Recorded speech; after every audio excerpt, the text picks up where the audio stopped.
നമസ്കാരം, പുതിയ വീട്ടിലേക്ക് എല്ലാവർക്കും സ്വാഗതം. ഇന്നത്തെ ബിഗ് ബോസിൻ്റെ റിവ്യൂ ആണ് നമ്മൾ പറയാൻ പോണത്. ബിഗ് ബോസിൻ്റെ ഉള്ളിൽ ഇന്നലെ ഒരു തല്ല് നടന്നിരിക്കുന്നു പറഞ്ഞാൽ ജിസ്നേലിനെ നമ്മുടെ അനു അടിച്ചിരിക്കുക എന്ന് പറഞ്ഞു കഴിഞ്ഞാൽ അതൊരു പ്രത്യേക തരത്തിലുള്ള ഒരു ഡയലോഗിലാണ് അങ്ങനെ വന്ന് അറ്റാക്ക് ചെയ്തത്. എന്താണെന്ന് വെച്ചിട്ടുണ്ടെങ്കിൽ ഈ അനു ഇത്തിരി കൊമ്പ് കൂടിയ ദിവസമാണ്. ഒരു കൊമ്പല്ല, 2 കൊമ്പ് മുളച്ചിട്ടുണ്ട് ബിഗ് ബോസിൽ വന്നതിന് ശേഷം. അപ്പോൾ ഈ അനു അവിടെ നിന്ന് പല സാധനങ്ങളും കട്ടെടുത്ത് കൊണ്ടുവന്ന് തിന്നണ്ടെന്നാണ് ജിസേൽ പറയണത്. അപ്പോൾ അതിങ്ങനെ അതിൻ്റെ ആക്ഷൻ കൂടി കാണിച്ചു. പിന്നിൽ ചപ്പാത്തി അതുപോലെ തന്നെ ദോശയൊക്കെ എടുത്ത് മാറ്റി വെച്ച് അവിടെ നിന്ന് അങ്ങനെ എടുത്ത് കൊണ്ടുപോകണത്. ഇത് കണ്ടോട് കൂടിയിട്ട്, ഇത് പറഞ്ഞോട് കൂടിയിട്ട് സകല കൺട്രോളും പോയി അനുവിൻ്റെ. എന്ന് വെച്ചിട്ടുണ്ടെങ്കിൽ കള്ളി എന്നല്ല പറഞ്ഞത്, അത് ഭക്ഷണം കട്ട കള്ളി. ഇത് പറഞ്ഞോട് കൂടിയിട്ട് മൂപ്പരൊരു പുലിയായിട്ട് വന്നിട്ട് ജിസേലിനെ പിടിച്ചിട്ട് കയ്യുമ്പോൾ പിടിച്ചിട്ട് ഒറ്റ തള്ള്, ഒറ്റ അടി. അപ്പോൾ ജിസേൽ അവിടെ സമാധാനപരമായിട്ട് ഇരിക്കുക. എന്താണെന്ന് വെച്ചിട്ടുണ്ടെങ്കിൽ ജിസേലിന് നല്ല രീതിയിൽ കളിച്ച് മുന്നോട്ട് വരുന്നൊരു മത്സരാർത്ഥിയാണ്. അവൾ പോരാത്തതിന് ഇതിനു മുമ്പ് ഹിന്ദി ബിഗ് ബോസിൽ ഒരു മത്സരാർത്ഥിയായിരുന്നു. നന്നായി കളിക്കാൻ അറിയാവുന്ന ഒരാളാണ്, നന്നായി സംസാരിക്കാനറിയാം, നല്ല കുറുക്കി കൊള്ളുന്ന സംഭാഷണങ്ങൾ ചെയ്യുന്നത്. അതുപോലെ തന്നെ അവൾക്ക് നല്ല വോട്ടും കൂടുന്നുണ്ട്. അപ്പോൾ ഈ അനുവിന് ശരിക്കും പറഞ്ഞു കഴിഞ്ഞാൽ ഒരു ചുക്കും ചുണ്ണാമ്പും അറിയില്ല. ആകെ കുറേ ഇരുന്ന് പൊട്ടി കരയാനറിയാം. അതെല്ലാം സമാധാനിപ്പിക്കാൻ കുറച്ച് ആൾക്കാരുണ്ട് ബിഗ് ബോസിനകത്ത്. അവൾ കരഞ്ഞ് കിട്ടാൻ വേണ്ടി കാത്തിരിക്കുക, ഓരോരുത്തർ മടിയിൽ കിടത്തി ആശ്വസിപ്പിക്കാനും. പിന്നെ അവൾക്ക് കരയാനായിട്ട് നേരമുള്ളൂ. അപ്പോൾ ഈ കരയനോട് കൂടിയിട്ട് തന്നെ ഇവൾക്ക് ഭയങ്കര ട്രാജഡി. അവൾ ഒരുപാട് ഇങ്ങനെ കരയുന്ന കാണുമ്പോൾ എല്ലാവരും ഇവൾക്ക് വോട്ട് ചെയ്യും, ഇവളോട് ഭയങ്കര സഹതാപം എന്നൊക്കെ ഉള്ള വിചാരം. അപ്പോൾ അതുകൊണ്ട് ജിസേൽ ചെന്നിട്ട് ക്യാമറയോട് പറയുന്നുണ്ട്, എന്നെ അടിച്ചു, ഞാൻ അവളൊന്നും ചെയ്തിട്ടില്ല, ഞാനിവിടെ നടന്നൊരു കാര്യം പറഞ്ഞുള്ളൂ, എന്നെ അടിച്ചു, അതുകൊണ്ട് എനിക്കതിന് കംപ്ലൈൻ്റ് ഉണ്ട്, ഞാൻ കംപ്ലൈൻറ്റ് ചെയ്യുന്നു എന്ന് പറഞ്ഞിട്ട് ക്യാമറയോട് പറഞ്ഞിട്ടുണ്ട്. ഇനി ഇതിനെക്കുറിച്ചൊക്കെ മോഹൻലാൽ വന്നിട്ടാണ് ഇതിനെക്കുറിച്ച് എന്തൊക്കെ ഉണ്ടാവുക, ആർക്കൊക്കെ ഇനി പണിഷ്മെൻ്റ് ഉണ്ടാവുക എന്നൊക്കെ ഉള്ളത്. അല്ലെങ്കിലും ജിസേലിനെ കുറിച്ചിട്ട് മോഹൻലാലിന് കുറേ സംസാരിക്കാനുണ്ട്. ജിസേലിനാന്ന് വെച്ചിട്ടുണ്ടെങ്കിൽ ശരിക്കും പറഞ്ഞു കഴിഞ്ഞാൽ മേക്കപ്പിൻ്റെ കാര്യം പറഞ്ഞ് പല പ്രാവശ്യം അതിനുമായിട്ട് അടി നടന്നിട്ടുണ്ട്. അപ്പോൾ അതുകൊണ്ട് ഒരുപാട് താക്കീത് ബിഗ് ബോസ് ഈ സീസൺ നിർത്തും എന്ന് വരെ നിർത്തിയെന്ന് വരെ പറഞ്ഞിട്ട് ജിസേലിൻ്റെ കേസുമുണ്ട്. അപ്പോൾ അതുകൊണ്ട് ഇനിയും ഇങ്ങനെയുള്ളൊരു പ്രശ്നങ്ങളാകുമ്പോൾ ലാലേട്ടൻ വരുമ്പോൾ എന്തൊക്കെയാണ് സംഭവിക്കാമെന്നൊരു പിടുത്തമില്ല. ലാലേട്ടൻ വളരെ ചൂടായി വരികയാണോ എന്താണെന്നൊന്നും അറിയില്ല. എന്തായാലും ഇന്ന് ശനിയാഴ്ചയാണ്. ഇന്ന് ലാലേട്ടൻ വരുമ്പോൾ നമുക്ക് ബാക്കിയുള്ള കാര്യങ്ങളൊക്കെ അറിയാം. പിന്നെ ജിസേൽ പറഞ്ഞൊരു കാര്യമുണ്ട്, ഒരു രഹസ്യമുണ്ട്, ഞാൻ പറഞ്ഞു തരാം. എന്താ വെച്ചിട്ടുണ്ടെങ്കിൽ ജിസേൽ പറയാം, അതേ നമ്മുടെ ആര്യനോട് അനുവിന് ഒരു ക്രഷ്, അവനെ സ്നേഹിക്കുന്ന ഇവള്, അവർ തമ്മിൽ ഭയങ്കര അറ്റാച്ച്മെൻറ്റ്. ആര്യനായിട്ട് ജിസേൽ നല്ല ബന്ധമാണെന്ന്, ഇപ്പം ഇത്തിരി ബന്ധം കുറഞ്ഞു. അപ്പോൾ അതുകൊണ്ട് കുശുമ്പ് പറയണതാണോ എന്താണ് ശരിക്കുണ്ടോ എന്നൊന്നും അറിയില്ല. അപ്പോൾ ആര്യനായിട്ട് ഭയങ്കര ക്രഷാണ് എന്നാണ് പറയണത്, ഭയങ്കര പ്രേമാണ് അവൾക്ക്. ആര്യനോട് വളരെയധികം ഇൻറ്റിമേറ്റായിട്ട് സംസാരിക്കണമെന്നൊക്കെ പറയണിട്ടാണ് ഇവിടെ. അത് സത്യം എത്രത്തോളം ഉണ്ടെന്നുള്ള നമുക്ക് കാണുമ്പോൾ ചില സംശയങ്ങളൊക്കെ നമുക്ക് ഇവർ തമ്മിൽ കാണുമ്പോൾ തോന്നുന്നുണ്ട്. നമ്മുടെ അനുവിൻ്റെ മുഖഭാവങ്ങളും കാര്യങ്ങളൊക്കെ കാണുമ്പോൾ നമുക്ക് തോന്നുന്നുണ്ട്.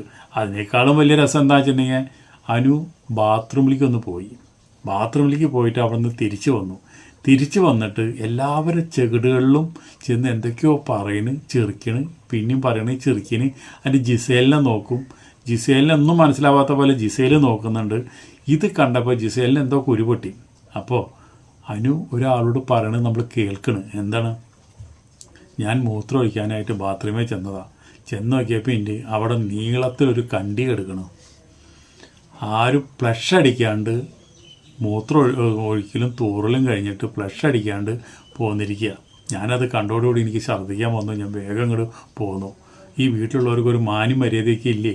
മുനിസിപ്പാലിറ്റി കക്കൂസ ഇതിനേക്കാളും വൃത്തിയായിട്ട് കിടക്കണം, ഇവിടുത്തെ കക്കൂസ തനി ആകെ നാശകോശമായിട്ടാണ് കിടക്കണമെന്ന് പറഞ്ഞിട്ട് ഭയങ്കരമായിട്ട് എല്ലാവരും ഇറിറ്റേഷൻ ചെയ്യുക. അപ്പോൾ ഇത് അവിടെ ഹൗസിനുള്ളവരെല്ലാവരും അറിഞ്ഞു. അപ്പോൾ പലരും പറഞ്ഞു, ഞാൻ ഫ്ലഷ് അടിച്ചിട്ടാണ് പോകുന്നത്, ഞാനത് എപ്പോഴും ഞാൻ ക്ലീൻ ചെയ്തിട്ടാണ് പോരാറ്. ഞാൻ ചോദിക്കട്ടെ, അവിടെ ഇത്രയും വലിയൊരു കണ്ടി പോകാനായിട്ട് നിങ്ങൾ ഭക്ഷണം പോലും ശരിക്കും കഴിക്കുന്നില്ലല്ലോ, പിന്നെ എങ്ങനെ ഇത് ഇത്രയും നീളത്തിലുള്ളൊരു കണ്ടി ക്ലോസറ്റിൽ കണ്ടു എന്ന് പറഞ്ഞു കഴിഞ്ഞാൽ വെള്ളമടിച്ചപ്പോൾ പോകാണ്ട് ചിലപ്പോൾ ഇത്തിരി നീളത്തിലുള്ള കണ്ടിയാൽ ചിലപ്പോൾ വെള്ളമടിച്ചാൽ പോവില്ല, അതായിരിക്കും ചിലപ്പോൾ. അപ്പോൾ ഞാൻ ആലോചിക്കുന്നതാ, നിങ്ങൾക്ക് ആകെ തരണത് ഈ ഉണക്ക ദോശയാണ്, ഈ ഗോതമ്പോട്ടുള്ള ഉണക്ക ദോശ നിങ്ങൾക്ക് തരണത്. നല്ലൊരു കറി പോലും ഇല്ല. അത് വെച്ചിട്ട് നിങ്ങൾക്ക് ഇത്രയും വലിയ കണ്ടി ക്ലോസറ്റിലേക്ക് കൊണ്ടിടുക എന്ന് പറഞ്ഞാൽ ഇത്തിരി ബുദ്ധിമുട്ടാണ്. അപ്പോൾ അനുപോലെ പറയണതിൽ നമുക്കത് അത്ര വിശ്വാസമല്ല. ഇത് നമ്മുടെ ജെസിയലിനെ താറടിക്കാൻ വേണ്ടിയിട്ട് മൂപ്പര് പറയുന്ന ഓരോ കാര്യങ്ങളാണ്. എന്തായാലും നമ്മുടെ നവീനും നമ്മുടെ രേണുവിനും ജയിൽ ശിക്ഷ അത് അനിവാര്യമാണ്. രണ്ടു പേരും ശരിക്കും പറഞ്ഞു കഴിഞ്ഞാൽ നെവിൻ പോലെയുള്ള ഒരു കഥാപാത്രത്തിനെ എന്തിനാണ് ഈ ആണും പെണ്ണും എല്ലാത്തിനും ഒരുത്തനെ ഇതിൻ്റെ ഉള്ളിലേക്ക് വിട്ടതെന്ന് ഞാൻ ചോദിക്കുന്നത്.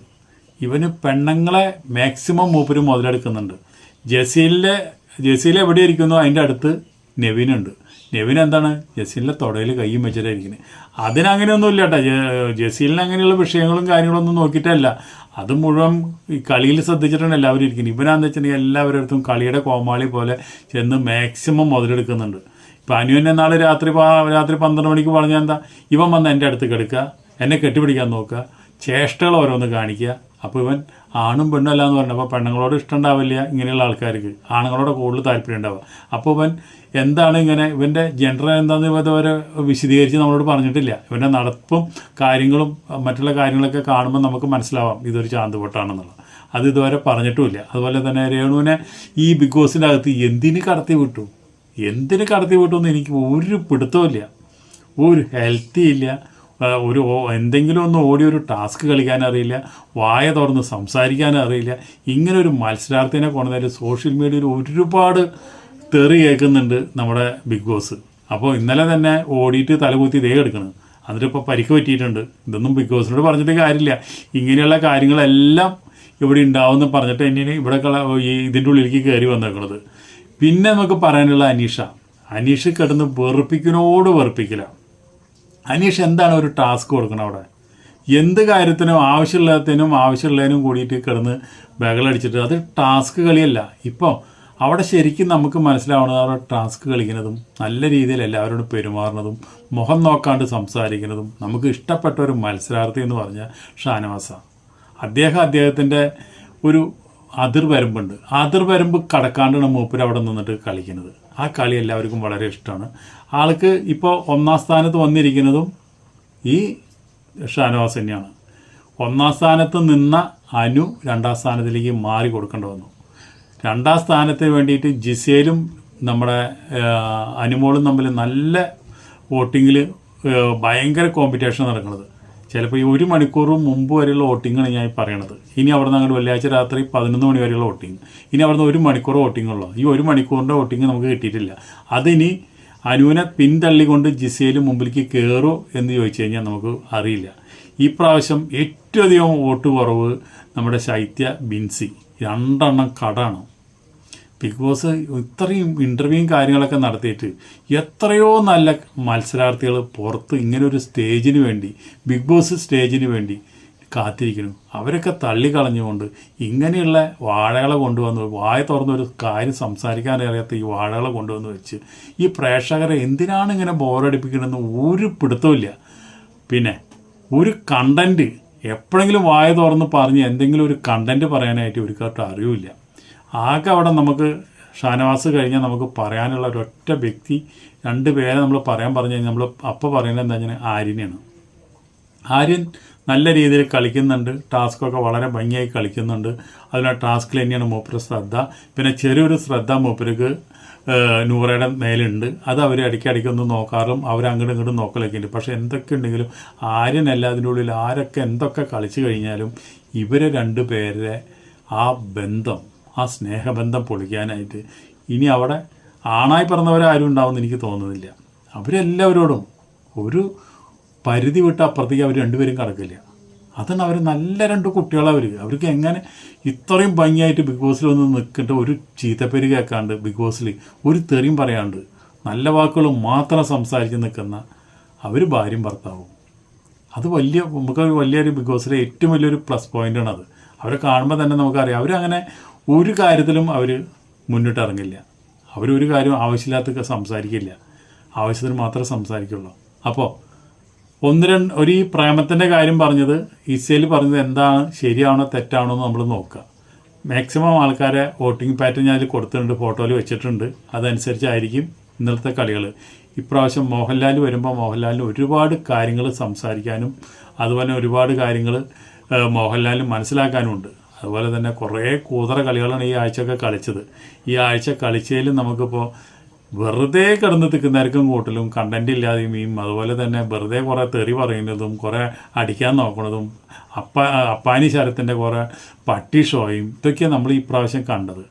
അനീഷിൻ്റെ കുറേ കൂതറ കളികളും. അനീഷിനും ഒരു വസ്തു അറിയൊന്നുമില്ല, വെറുതെ എന്തൊക്കെയോ ബിഗ് ബോസിൻ്റെ കുറേ എപ്പിസോഡിൽ കണ്ടിട്ട് ഇങ്ങനെ നിന്ന് കഴിഞ്ഞാൽ അവിടെ രക്ഷപ്പെടാമെന്ന് വിചാരിച്ചുകൊണ്ട് കുറേ ആൾക്കാരെ മെക്കെട്ട് കയറലാണ്.